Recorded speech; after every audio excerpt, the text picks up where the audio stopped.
Uno de los colegios de abogados más importantes de México es el Ilustre y Nacional Colegio de Abogados. Además, es uno de los más antiguos. Fue fundado en 1760 y ha acompañado a nuestro país en una muy buena parte de su historia.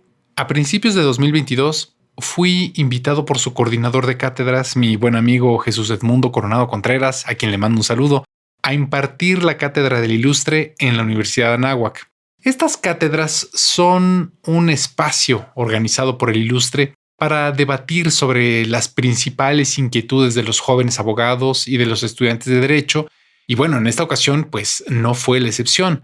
Aproveché ese espacio para platicar con los estudiantes sobre lo que considero una auténtica crisis profesional, que es la situación en la que nos encontramos: la comoditización de los servicios jurídicos. Creo que es un problema de actualidad que nos aqueja no solo a los abogados, sino a todos los usuarios de servicios jurídicos. Pero claro está, una plática sobre algún problema no tiene ningún sentido si a la vez no propone una solución. Así que eso hice. Planteé 3 habilidades que no nos enseñan en la universidad, que los profesores no estamos enseñando a los nuevos abogados, pero que considero que son indispensables para sortear esta crisis profesional que estamos viviendo. ¿Te gustaría saber de qué trató esta cátedra? Entonces, quédate a escuchar Secreto Profesional. Bienvenidos a Secreto Profesional, el podcast de divulgación jurídica sin complicaciones, donde los abogados comparten su conocimiento y sus experiencias hablando claro, sin poses y con el lenguaje más sencillo posible. Con ustedes, Gibran Miguel. Hola, ¿cómo estás? Yo soy Gibran Miguel, formador de abogados a quienes ayudo a fundar su propio despacho legal para que puedan convertir su conocimiento jurídico universitario en sustento económico honesto y socialmente reconocido. Encuéntrame en Instagram, en Twitter y en LinkedIn como Gibran Miguel y sígueme para conocer más sobre cómo puedo ayudarte a emprender en el sector legal. Este podcast llega a ti gracias al patrocinio de Negocia Law, un centro de formación continua en el que los abogados adquieren conocimientos para enfrentar los nuevos retos del ejercicio de su profesión. En las notas del programa podrás encontrar los enlaces para visitar su página web y, desde luego, sus redes sociales. Y como te dije en el teaser de este episodio, te quiero compartir una conferencia, o mejor dicho, una clase que impartí en la Universidad de Anáhuac a principios de 2022 sobre 3 habilidades que a mí no me enseñaron, que nosotros los profesores no estamos enseñando a los estudiantes de Derecho, pero que considero indispensables para que los nuevos abogados encuentren su lugar en el mercado de los servicios jurídicos, que está cada vez más y más saturado. La plática fue algo extensa y, como no es bueno que el episodio quede más largo de lo normal, pues mejor dejo en paz esto de las introducciones y nos vamos de lleno a la conferencia. Que te sea de utilidad.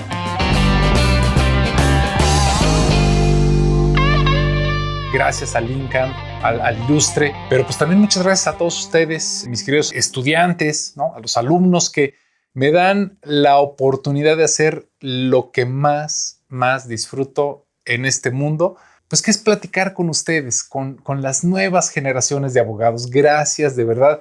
Y bueno, en efecto, como decía hace un momento Jesús, pues soy litigante, pero también me dedico a ayudar a los practicantes de derecho a fundar su propia firma legal. Y bueno, como parte de esta labor, pues me he percatado de 2 noticias, de 2 cosas que se traducen en 2 noticias para ustedes. Una noticia buena y una mala. Y como diría por ahí un estandopero muy famoso, pues parece chiste, pero es anécdota.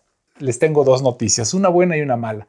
La mala es que nuestra profesión está entrando en una crisis. Y la buena es que hay habilidades que ustedes, que las nuevas generaciones, pues pueden desarrollar para que esta crisis no les afecte o de plano la eviten completamente, ¿no? Entonces vamos a la primera parte, a la mala noticia, la parte poco amigable de esta conferencia, de esta plática. La abogacía mexicana está en franca crisis. Lo que nosotros hacemos, lo que los abogados hacemos, se está convirtiendo en un commodity, un producto genérico, sin diferenciación, de calidad pues estandarizada, cuyo precio está definido completamente por la oferta y la demanda y cuyo proveedor es completamente completamente irrelevante, como si fuera oro, como si fuera azúcar, como si fuera petróleo. Y esto no es algo que tenga que ver con la forma en cómo concebimos el ejercicio de la abogacía. No, la verdad es que es algo que tiene que ver simple y sencillamente con la realidad. La profesión legal está entrando a un periodo de crisis, periodo de transformación también, por qué no decirlo, que no es propia de México, sino de todo el mundo y que inició hace mucho tiempo. El problema es que nosotros los abogados, y particularmente nosotros los abogados mexicanos, nos hemos esforzado por ignorar y hasta por negar. Y la verdad es que hacemos mal, porque estos cambios afectan a todas las formas de ejercicio de la abogacía, a las firmas grandes, a los despachos grandes, a los despachos pequeños, a los departamentos legales de las empresas, a los servidores públicos, a los notarios, a los corredores y muy especialmente a los estudiantes de derecho. Y en un ratito más voy a decir por qué.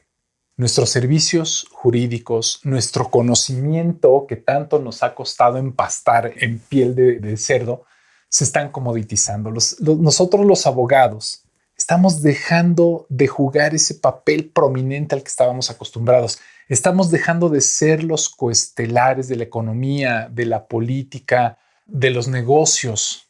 No sé si ustedes se han dado cuenta, pero poco a poco, por ponerles un ejemplo, los despachos de abogados están dejando de llamarse algo así como Hidalgo y Costilla, Gallaga, Mandarte y Villaseñor, ¿no? Con permiso del padre de la patria, y están comenzando a llamarse con acrónimos o con nombres que tienen la palabra law, por ejemplo, ¿no? Mi propio despacho es un ejemplo de ello. Con el paso del tiempo dejó de llamarse Alvarado Nieto Consati de la Cruz Abogados para ser simplemente ANCOT.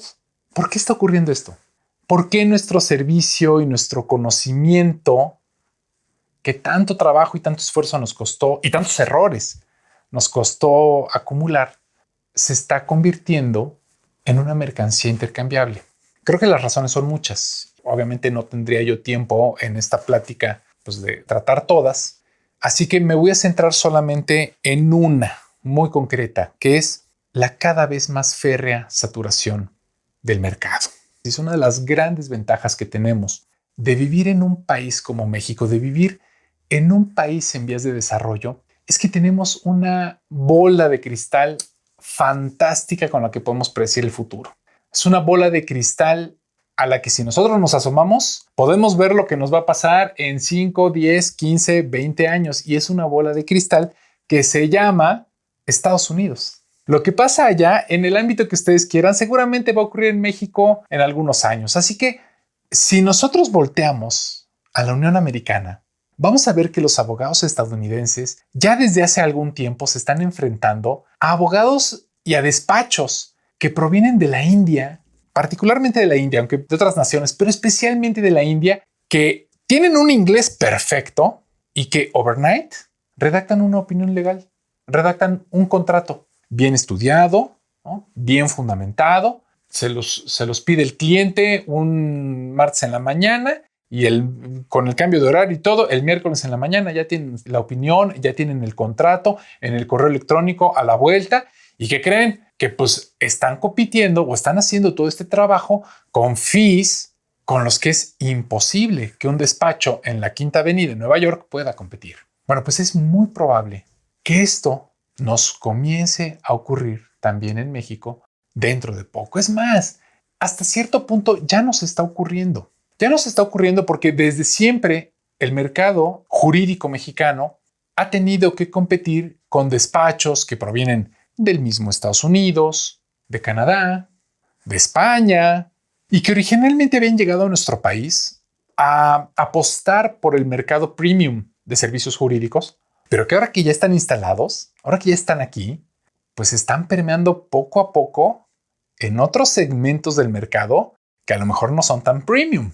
Y esto le debemos sumar, y este es el punto importante al que quiero llegar con el tema de la comoditización de nuestros servicios y de la férrea competencia del mercado, le debemos sumar la competencia local. Y este sí es un aspecto que nos debe tener muy preocupados a nosotros los abogados, a nosotros los profesores, a ustedes los nuevos abogados. La producción de abogados en territorio nacional, en México, es tantito menos que alarmante.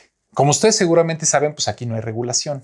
No se regula la materia, no hay regulación en materia de educación jurídica. Entonces, esto significa que cualquiera puede impartir la carrera.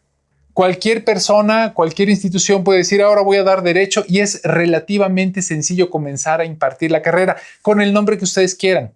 Es relativamente sencillo y esto ha provocado una explosión de instituciones de educación superior que imparten la carrera de derecho. ¿Cómo se llame? Licenciatura en derecho, licenciatura en abogacía. ¿No? Ya ven que hay escuelitas ahí en el centro histórico que dicen que somos abogados, no licenciados en derecho, ¿no? Entonces, con el nombre que ustedes quieran, pero ha habido una explosión de instituciones educativas que imparten la licenciatura en derecho. Les comparto un dato nada más para que nos demos cuenta de la gravedad. Estos datos son de Mexicanos contra la Corrupción y la Impunidad y son de 2019. O sea, son datos prepandemia, ¿no? Disclaimer. No he encontrado datos más recientes, lamentablemente, pero vamos a suponer que son datos actuales. Bueno, pues según Mexicanos contra la Corrupción y la Impunidad, en México hay alrededor de 1,400, 1,500 instituciones de educación superior en México que imparten la licenciatura en Derecho. Vamos a suponer que siguen siendo esas mismas. Vamos a suponer que mi dato es actualizado. Bueno, son 1,400. Son muchísimas, mientras que en Alemania hay 40, 45 tal vez. En Estados Unidos debe haber alrededor de 250 y aquí tenemos 1,500 escuelas que imparten la licenciatura en Derecho. Entonces, esto ya nos habla de lo alarmante que es la situación en la que nos encontramos. Pero si hablamos ya del número de profesionistas, entonces ya la cosa se pone todavía peor.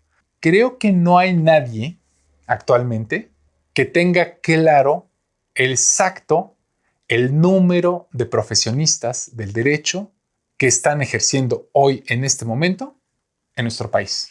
O sea, ¿cuántos abogados en activo hay en México? Nadie lo sabe. Pero si revisamos el número de cédulas profesionales que se han expedido, nada más de licenciatura, pues entonces nos topamos con otro foco rojo. Aquí hay otra bandera roja, ¿no? Otro red flag.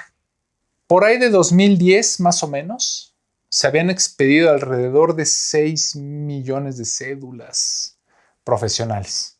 Y desde entonces a la fecha, 2021, 2022, pues vamos por ahí del 12 millones, ya vamos llegando al 13 millones, a la cédula número 13 millones. O sea, en poco más de 10 años hemos sumado al mercado laboral 6 millones de abogados. Y esto, mis queridos amigos, solo los que sí tramitaron su cédula ante la SEP, ¿no? Porque todos sabemos, todos tenemos un amigo que se titula y que no tramita su cédula. O sea, todos sabemos que no todos los abogados lo hacen. Entonces, imagínense ustedes, entre que tenemos más de 1,500 instituciones de educación superior que imparten la licenciatura en Derecho y tenemos pues alrededor de 6 millones de abogados cada cierto tiempo que se están sumando al mercado, pues imagínense la férrea competencia a la que nos estamos enfrentando nosotros y a la que se van a enfrentar ustedes. La abogacía mexicana se enfrenta a este proceso, a esta crisis, a lo que yo he llamado esta comoditización de los servicios jurídicos. O sea, ya da lo mismo ofrecer servicios jurídicos que ofrecer maíz. No importa quién te lo preste. Hay tanta competencia que da lo mismo. Cualquiera va a ser bueno.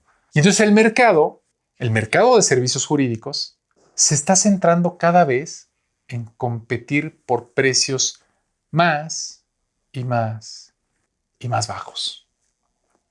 Pausa dramática. Esto es terrible. Esto es una mala noticia para todos. El que compitamos por precio no es bueno para nadie, ni para el cliente, ni para el consumidor de nuestros servicios, ni para nosotros, que somos los prestadores de ese servicio.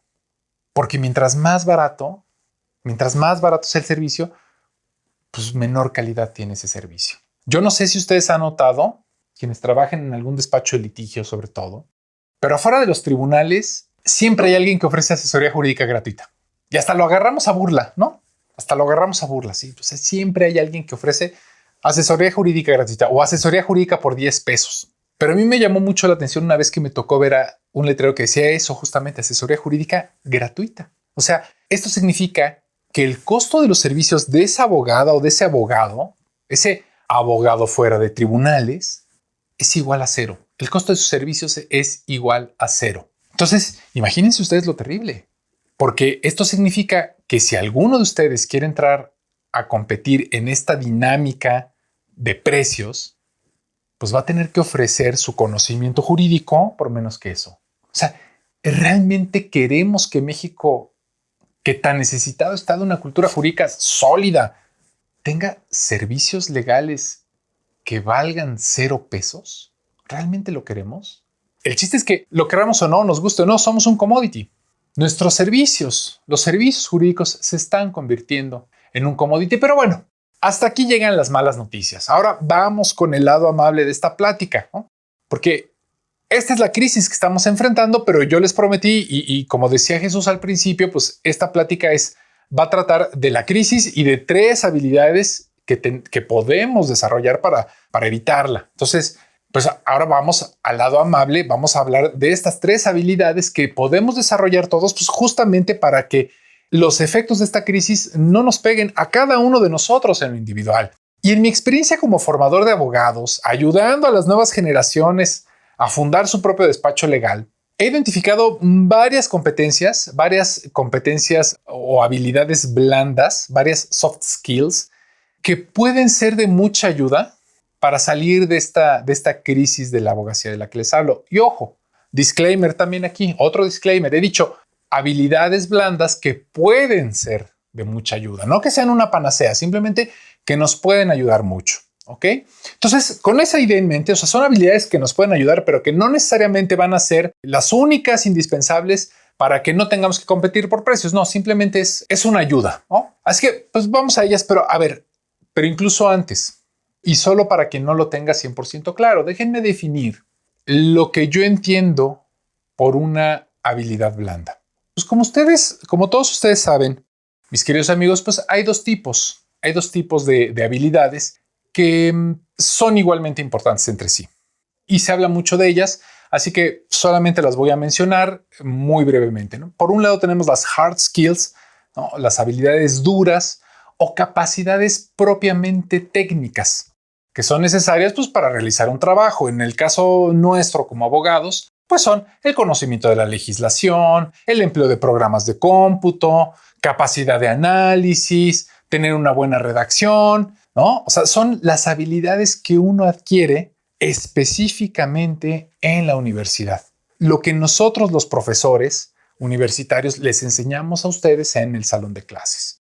Pero al lado de las hard skills también tenemos las soft skills, las habilidades blandas, que en realidad son más bien atributos personales, más que habilidades profesionales. Son atributos que facultan a las personas para moverse y para desarrollarse en un entorno y para desenvolverse de una mejor manera, ¿no? O sea, habilidades de comunicación, empatía, proactividad, liderazgo, gestión del estrés, esa famosa tolerancia a la frustración de la que a todos nos gusta hablar en nuestro currículum, seguridad, confianza en uno mismo, un poco medio en broma y un poco medio en serio. Siempre platico con mi equipo de este tipo de habilidades blandas y duras, diciendo, es que a mí lo que me interesa es que ustedes tengan más kinder que universidad. O sea, no me interesa tanto si conocen la última jurisprudencia publicada el viernes pasado. Lo que me interesa es que ustedes puedan gestionar el estrés, que puedan trabajar bajo presión, que puedan ser empáticos con el cliente. Y esas habilidades no necesariamente se adquieren en la universidad, sino que se adquieren en la vida. Y desde que nacemos las empezamos a desarrollar. Y la buena noticia es que como todas las habilidades, pues estas de las que yo les hablo, se pueden desarrollar. No son talentos con los que uno nazca, son habilidades que se pueden desarrollar. Entonces, hay 3 habilidades blandas de las que quiero hablar con ustedes, porque creo que son las que mejor nos pueden ayudar a nosotros como abogados para no tener que competir por precio, para poder encontrar un lugar en un mercado cada vez más saturado. Y son habilidades, o mejor dicho, estas 3 habilidades son, número 1, la habilidad para hacer sinergia. Número 2, la habilidad para encontrar un diferenciador, para diferenciarte de tu colega que se sienta ahorita en el salón de clases al lado de ti. O sea, la habilidad para ser diferente de los demás, para encontrar ese punto de diferencia. Y número 3, la habilidad para gestionar nuestra propia vida y nuestra propia carrera profesional con criterios empresariales. Entonces, vamos a la primera de estas habilidades. Primero que nada, pues la sinergia. Saber hacer sinergia. Saber armar equipos con una visión ganar-ganar. La mayoría de la gente, la mayoría de las personas, todos, incluso yo he cometido muchas veces este error. Lo primero que hacemos cuando tenemos un reto enfrente de nosotros es preguntarnos, ¿cómo puedo lograr este objetivo? ¿Cómo puedo solucionar este problema? ¿Cómo puedo hacer que ocurra esta cosa? Y como abogados pensémoslo también, ¿cómo le hago para redactar este contrato? ¿Cómo le hago para que quede clara esta cláusula? ¿Cómo le hago para ganar este juicio? ¿Cómo logro ese objetivo? ¿Cómo? Y es una pregunta que nos parece muy lógica porque es la que nos han enseñado a hacernos siempre, pero es la peor pregunta que nos debemos hacer como nuevos abogados.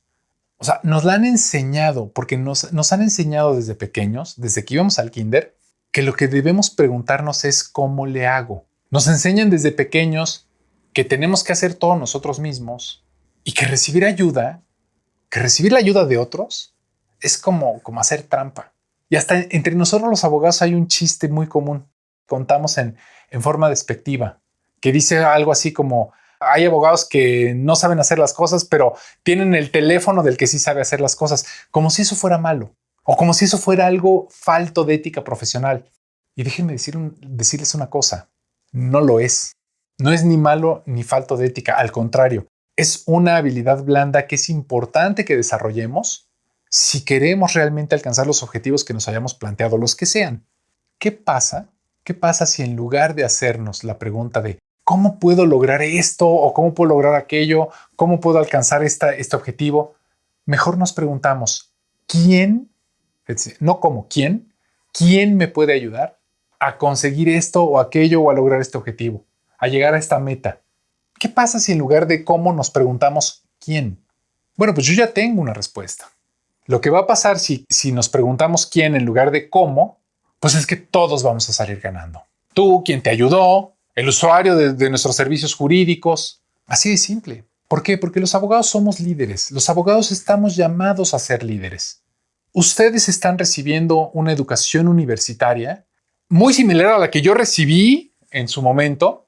Recibimos una educación universitaria basada en la premisa de que vamos a liderar equipos, de que vamos a estar al frente de un equipo, de que vamos a tener a personas que nos van a estar apuntalando. Pues sí, pero por alguna extraña razón nunca nos dicen abierta y francamente que se vale pedir ayuda y que como líderes tenemos que saber formar equipos dispuestos o conformados por personas que estén dispuestas a ayudarse entre sí. Entonces, esta es la primera gran habilidad blanda que debemos desarrollar. Debemos acostumbrarnos, y yo los invito a que lo hagan, acostumbrarnos a encontrar quién nos ayude en lugar o antes de buscar el cómo lograr un objetivo. Y esto tiene que ver directamente, repito, con la conformación de equipos, con el liderazgo. O sea, no estoy hablando de tener el contacto directo con el juez para pedirle favores. No se trata. Se trata de saber identificar a todas esas personas con las que vale la pena rodearnos para generar una relación de ganar-ganar. Eso es sinergia, eso es saber hacer sinergia. Y esa es la primera gran habilidad blanda que los abogados debemos desarrollar. La segunda habilidad que yo he encontrado es la diferenciación. Una habilidad blanda que consiste en encontrar mecanismos para diferenciarnos de nuestros colegas.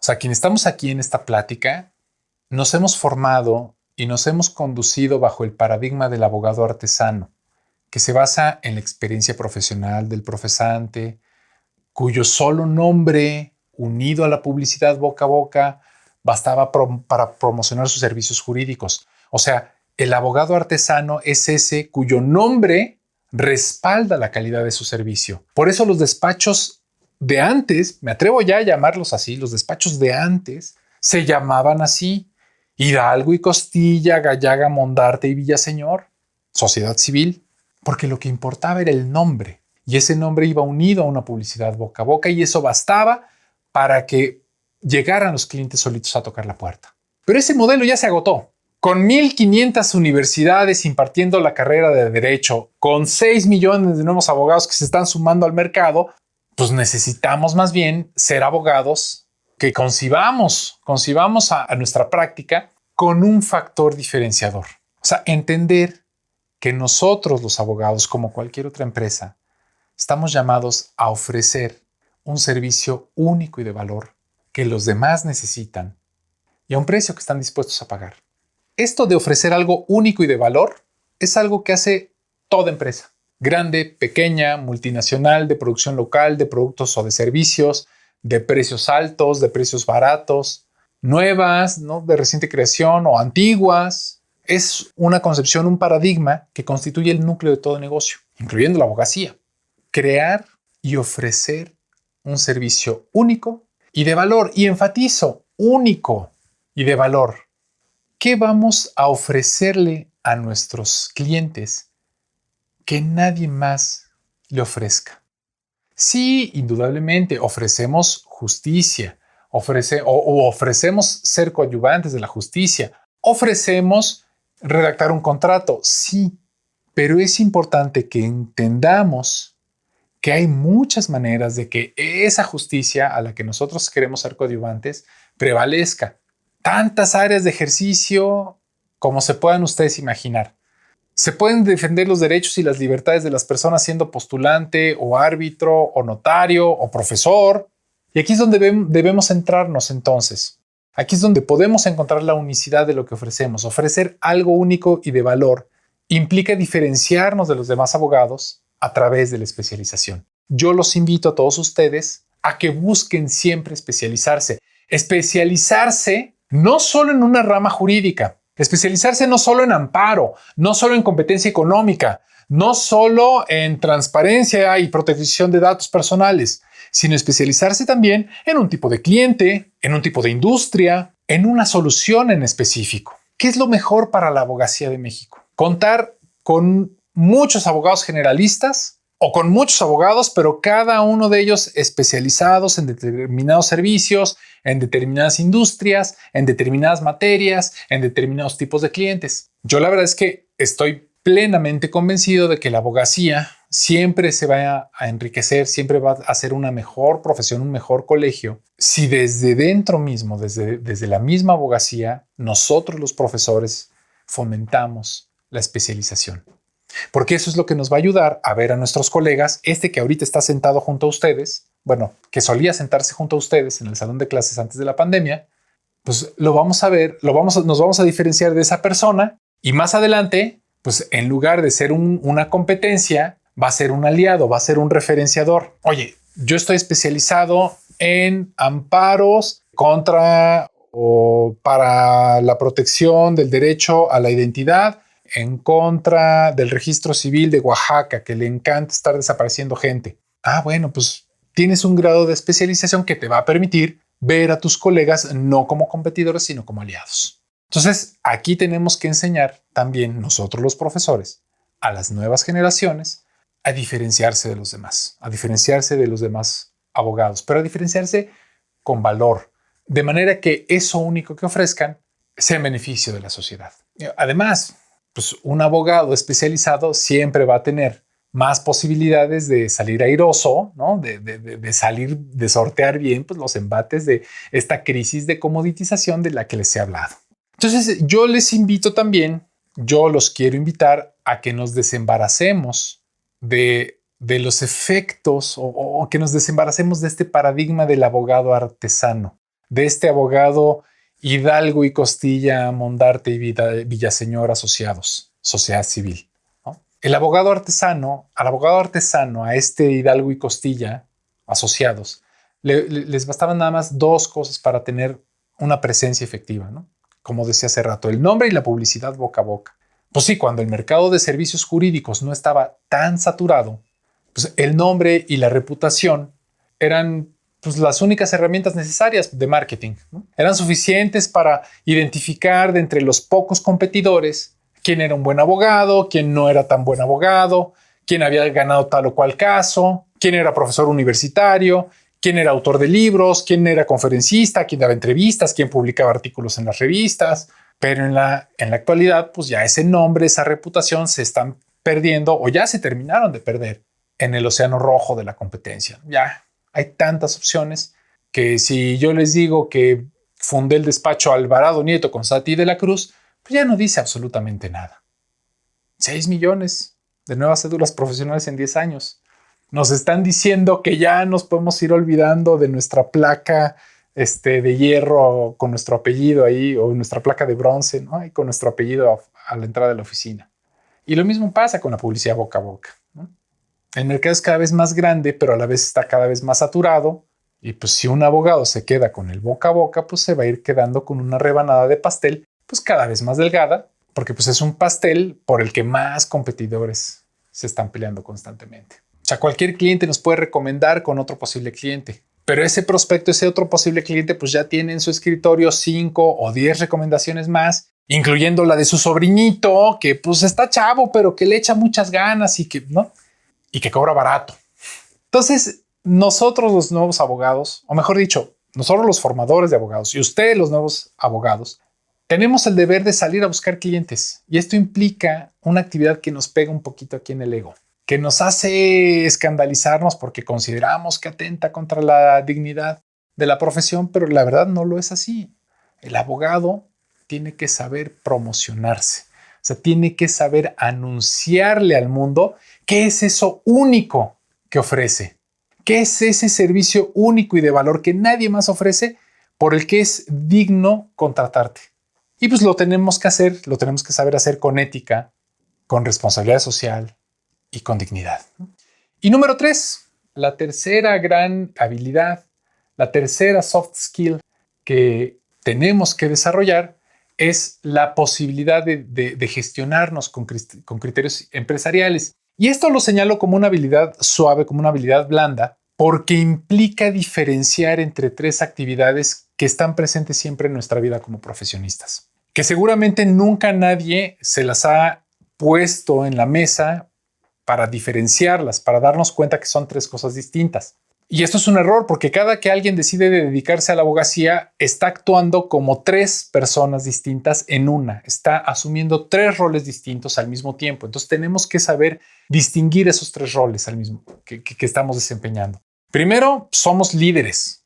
Segundo, somos directores. Y tercero, somos operadores. O sea, ejercemos el rol de la persona que lidera un proyecto, el rol de la persona que dirige un proyecto y el rol de la persona que administra ese proyecto, que opera ese proyecto. O sea, el liderazgo, y aquí los explico, es el rol innovador, es el estratega, es el visionario.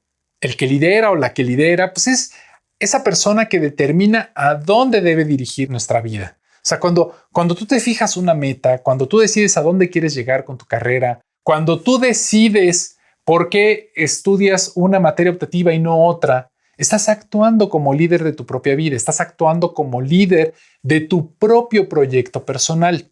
Estás aventando la mirada hacia el futuro para decir, me tengo que dirigir hacia allá y no hacia allá. Quiero ser litigante o quiero ser notario o quiero ser corredor o quiero ser juez. Eso es ser líder de tu propia vida. Es fijar ese rumbo. Es asumirte como visionaria, como visionario y decir, voy para allá.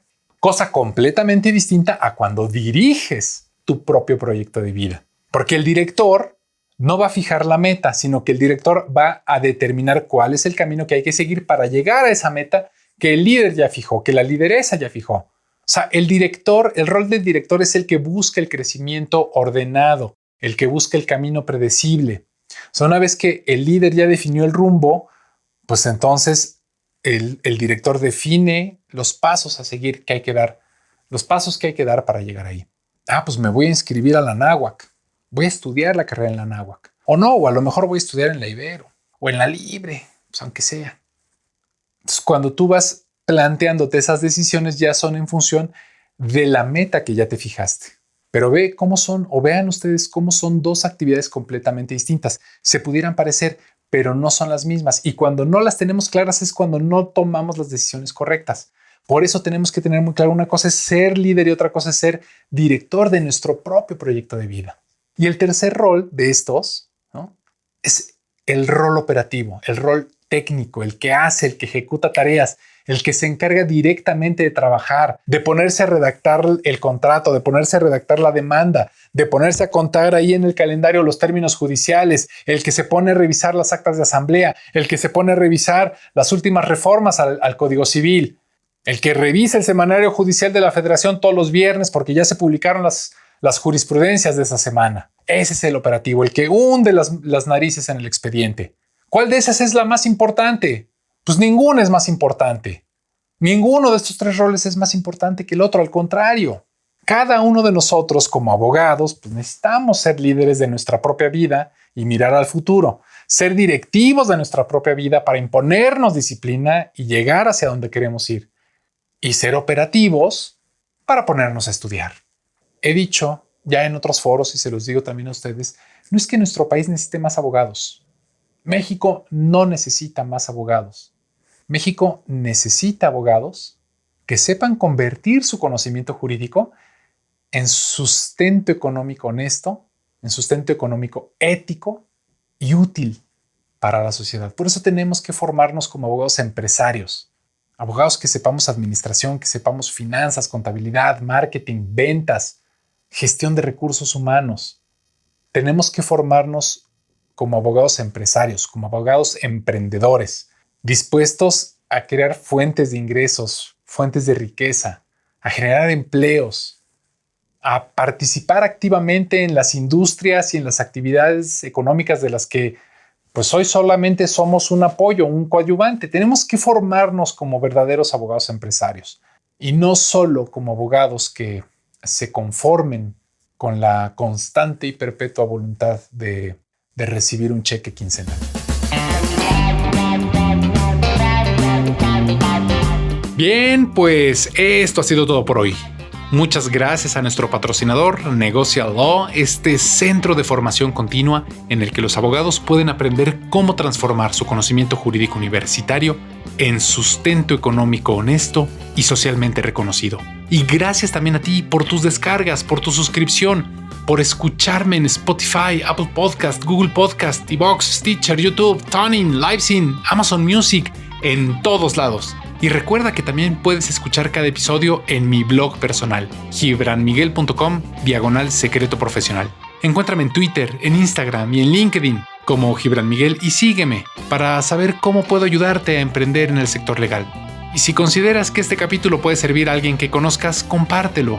Me ayudará mucho para que el conocimiento del derecho llegue cada vez a más personas. Nos escuchamos en el próximo episodio para compartir otro secreto profesional. Y si no estás a gusto en el despacho donde trabajas actualmente, cámbiate de despacho o funda el tuyo. Yo te enseño cómo.